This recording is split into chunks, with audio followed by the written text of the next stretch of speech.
باقی سب سے بڑی نسبت مسلمان ہے، سب سے بڑی نسبت ایمان ہے۔ یہ چھوٹی چھوٹی نسبتیں چھوڑ دیں کہ کسی کی نسبت انڈیا کی طرف جا رہی ہے، کسی کی جو ہے کوفے کی طرف جا رہی ہے، یہ چھوٹی نسبتیں چھوڑ دیں۔ قبر کے اندر یہ سوال نہیں، قبر میں صرف سوال یہ ہے، بتاؤ کس نبی کو مان کے آئے ہو، کس نبی کی بات مان کے آئے ہو۔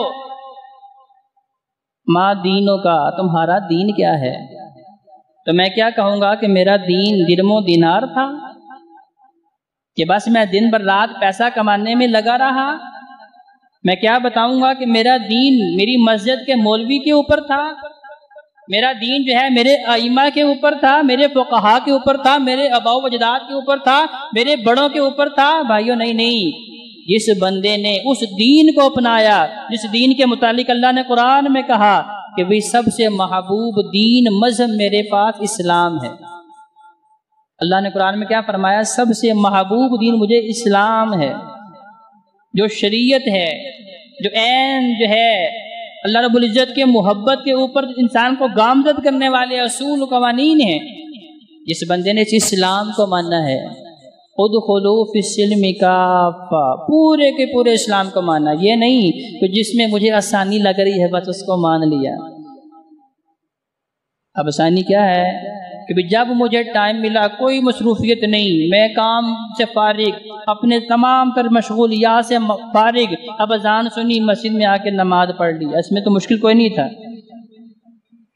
اب اس کے ابھی نماز پڑھنا اللہ قبول کرتا ہے، لیکن ایک ایسا بندہ کہ دکان کے اوپر کسٹمر کھڑا ہے، اسے پتا ہے اس نے مجھ سے بہت ساری چیزیں خریدنی ہیں، لیکن ادھر سے آواز آ گئی ہے کہ حی علی الصلاۃ، بھائیو کامیابی کی طرف اللہ پکار رہا ہے، حی علی الفلاح، اللہ بلا رہا ہے۔ اب اس بندے نے اس وقت درم و دینار کو ترجیح نہیں دی، دنیاوی آسائشوں کو نہیں دیکھا کہ 5-10 میرے پاس کسٹمر بیٹھے ہیں، میرے گاہک بیٹھے ہیں، میری دکانداری خراب ہو جائے گی، نہیں، بلکہ اس وقت یہ اللہ کے پیغام پہ لبیک کہتا ہوا اللہ کے دربار میں آ گیا ہے۔ یہ مشکل کام ہے تو آج ہم آسان تو کر لیتے ہیں، لیکن جب کسی مشکل میں پھنسے ہو اس وقت رخصتیں تلاش کرتے ہیں، اور نہیں جی نمازیں جمع بھی ہو سکتی ہیں، اکیلے بھی پڑھی جا سکتی ہے، بعد میں پڑھ لیں گے، یہ ساری رخصتیں ہیں۔ میرے اللہ رخصتوں کو بھی قبول کرنے والا ہے، لیکن اللہ کی محبت کن کو ملتی ہے؟ جو سب سے اوپر اللہ کی محبت کو رکھتے ہیں۔ اللہ محبت کن سے کرتا ہے؟ جو سب سے اوپر اللہ کی بات کو رکھتے ہیں۔ ساری محبتیں پیچھے رہ جائیں، اللہ کی محبت غالب آ جائے، اللہ قبر میں بھی پھر سوالوں کے جواب دینا آسان کر دیتا ہے۔ ابو داؤد کی حدیث، نبی کریم صلی اللہ علیہ وآلہ وسلم ارشاد فرماتے ہیں کہ ایک بندہ مومن جس نے دنیاوی زندگی صحیح معنوں میں اللہ کی رضا والی گزاری ہے، اس کے سامنے منکر نکیر سوال کرتے ہیں تو اتنی آسانی سے جواب دے دیتا ہے جیسے بندہ اپنی آنکھ کے اندر سرما ڈالتا ہے۔ اب سرما ڈالنا تو کوئی مشکل نہیں، چاہے روشنی ہو چاہے اندھیرا ہو، انسان بڑی آسانی سے اپنی آنکھ میں سرما ڈال سکتا ہے۔ اور میں اہل ایمان جو ہے جب قبر میں منکر نکیر سوال کر رہے ہیں، 3 سوال کیے، تینوں کے جواب اس نے، کیونکہ اس نے دنیاوی زندگی عمل کے اوپر گزاری ہے، صرف نعرے نہیں مارے، صرف دعوے نہیں کیے، بلکہ عملی اعتبار سے بتایا کہ میں امت مسلمہ کا فرد و بشر ہوں، نبی علیہ السلام سے محبت کرنے والا ہوں، اللہ وحدہ لا شریک سے محبت کرنے والا ہوں۔ اب ایسے بندے نے تینوں سوالوں کے جواب بڑی آسانی سے دے دیے، اللہ فرشتوں سے کہتے ہیں او بھائی چھوڑ دو، بس آگے سوال کوئی نہیں کرنا۔ اب کیا ہے؟ البسو لباس الجنہ، اسے جنتی لباس پہنا دو، فافرشوا فراش الجنہ، اس کے نیچے جنتی بستر بچھا دو، اور اس کے لیے جنت کی ایک کھڑکی کھول دو جہاں سے خوشبوئیں بھی آئیں، جہاں سے ٹھنڈی ہوائیں بھی آئیں، اور اس کی قبر کو حد نگاہ تک وسیع کر دو۔ اور سب سے بڑا اعلان، نوم کا نومت العروس، اللہ فرماتا ہے اس کو ایسے سونے دو جیسے پہلے دن کی دلہن بے خوف سوتی ہے، جیسے یہ فکر نہیں ہوتی کہ صبح اٹھ کے میں نے فلاں کام بھی کرنا ہے، فلاں بھی کرنا ہے، فلاں بھی کرنا ہے، نہیں، بے خوف بے خطر ہو کے اس کو سونے دو۔ اب قیامت دن اللہ کا ملحاکمین اسے خود اٹھائیں گے، یہ وہ ہے جو اللہ والا ہے۔ لیکن دوسری جانب ہمارے جیسا رب کا نافرمان، اللہ کا باغی، اللہ کا دشمن ہے۔ اب سوال کیا، بتاؤ بھی تمہارا رب کون ہے؟ کیونکہ میں نے دنیاوی زندگی میں رب کی تو کوئی بات مانی نہیں، کبھی اس سوال پہ غور کیا ہی نہیں، مجھے اس سوال کا جواب نہیں آیا۔ زبان سے جواب کیا نکلتا ہے؟ ہاں ہاں لا ادری، اور مجھے تو کسی نے بتایا ہی نہیں۔ اللہ کا الحاکمین فرماتے ہیں کذبتا، فرشتوں یہ بندہ جھوٹ بول رہا ہے، میرے نبی دنیا میں بتانے کے لیے آتے رہے ہیں، میری کتابیں ان کو بتاتی رہی ہیں، واعظین ان کو واعظ کرتے رہے ہیں، انہیں پتا تھا کہ ہمارا خالق و مالک کوئی ہے، لیکن انہوں نے مانا نہیں ہے۔ دوسرے سوال کا جواب بھی کہتا ہے ہاں ہاں لا ادری، مجھے نہیں پتا۔ اللہ فرماتے ہیں جھوٹ بولتا ہے۔ تیسرے سوال کے جواب پہ بھی کہتا ہے ہاں ہاں لا ادری، مجھے نہیں پتا۔ اللہ فرماتے ہیں وہ اس کا بچھونا جو ہے جہنم کا بنا ہے۔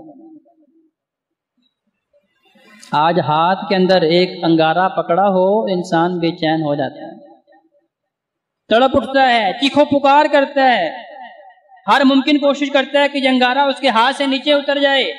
افرشو فراش، فرمایا پورے کا پورا بستر جہنم کا، پورے کا پورا لباس جہنم کا، اور قبر کو اتنا ٹائٹ کر دو، فرمایا کہ پسلیوں کے اندر پسلیاں داخل ہو جاتی ہیں، اور اتنے خوفناک فرشتے مسلط کر دیے جاتے ہیں جن کے ہاتھوں میں اتنا بڑا ہتھوڑا ہوتا ہے، نبی علیہ السلام فرماتے ہیں اگر پہاڑ کے اوپر مارا جائے تو وہ بھی ریزہ ریزہ ہو جائے۔ یہ کس کی قبر ہے جو یہ کہتا ہے بھئی دیکھا جائے گا؟ بھائیو دیکھیں وہ نقشہ جو میرے محبوب پیغمبر علیہ السلام نے کھینچا کہ خوفناک فرشتے مسلط کر دیے گئے ہیں، 70 سانپ 70 بچھو قبر میں ڈال دیے گئے ہیں۔ نبی کریم صلی اللہ علیہ وسلم فرماتے ہیں وہ 70 سانپ اور بچھو اتنے زہریلے ہیں، ان میں سے اگر ایک سانپ یا ایک بچھو بھی اس قبر سے باہر نکل کے صرف سانس لے لے، کیونکہ یہ چیزیں اپنے سانس سے بھی زہر اگلتی ہیں، اور میں صرف سانس لے لے، اس کے سانس لینے سے اتنا زہر باہر آئے گا زمین کا سارا سبزہ جل کے راکھ ہو جائے گا۔ اللہ ہم سب کو عذاب قبر سے محفوظ کرے۔ آج ہم یہ کہتے ہیں کوئی بات نہیں دیکھا جائے گا، بھائیو قبر کے اندر جب منو مٹی اوپر پڑی ہے، وہ قبر جو ہمیں زندگی میں پکارتی ہے کہ میں خوف کا گھر ہوں، میں وحشت کا گھر ہوں، میں تنہائی کا گھر ہوں، میں اندھیرے کا گھر ہوں، میں سانپوں بچھوؤں کا گھر ہوں، وہ قبر دن میں 70 بار مجھے پکارتی ہے، لیکن میں کہتا ہوں کوئی بات نہیں، ابھی تو بڑی زندگی ہے، میرے سامنے جنازے اٹھ رہے ہیں، اپنے ہاتھوں سے اپنے پیاروں کے اوپر مٹی ڈال رہا ہوں، لیکن اس کے باوجود مجھے نہیں پتا کہ بالآخر میں نے بھی مرنا ہے، قبر میں جانا ہے، اور مجھ سے بھی فرشتوں نے یہ سوال کرنے ہیں، اور اگر مجھے ان سوالوں کے جواب نہ آئے تو وہاں سے موقع نہیں ملا گا۔ جیسے دنیا میں انسان امتحان دیتا ہے، دوسرا موقع تیسرا موقع، بار بار اسے موقع ملتے ہیں، ایک ادارے میں نہیں دوسرے ادارے میں، ایک ملک میں نہیں دوسرے ملک میں، بے شمار مواقع مل جاتے ہیں، لیکن بھائیو 2 مقامات ایسے وہاں سے دوبارہ موقع نہیں ملنا، ایک قبر ایک دوسرا حشر۔ جب قبر میں انسان چلا جائے گا، فرشتوں کے سوالوں کے جواب اگر دے دیے تو اس قبر کو جنتی باغیچہ بنا دیا جائے گا، اور اگر جواب نہ دے سکا تو اسی قبر کو جہنم کا گڑھا بنا دیا جائے گا۔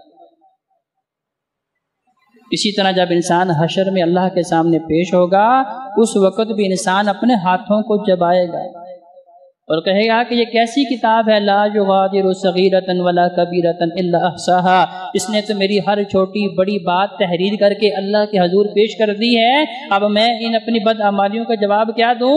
اللہ کے حضور التجائیں کرتے ہیں اللہ ایک مرتبہ دنیا میں بھیج دے، ایک لمحہ بھی ضائع نہیں کروں۔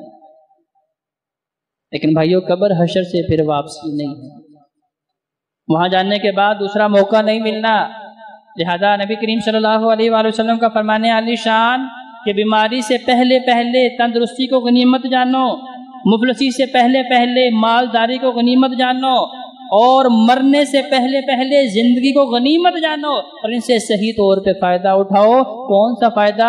جو فائدہ اللہ نے فرمایا قد افلح من تزکا، کہ حقیقی کامیاب کون ہے؟ جس نے اپنے آپ کو گناہوں سے پاک کر لیا ہے، جس نے ایسی زندگی اختیار کی ہے جو اللہ اور اس کے محبوب پیغمبر کو پسند ہے۔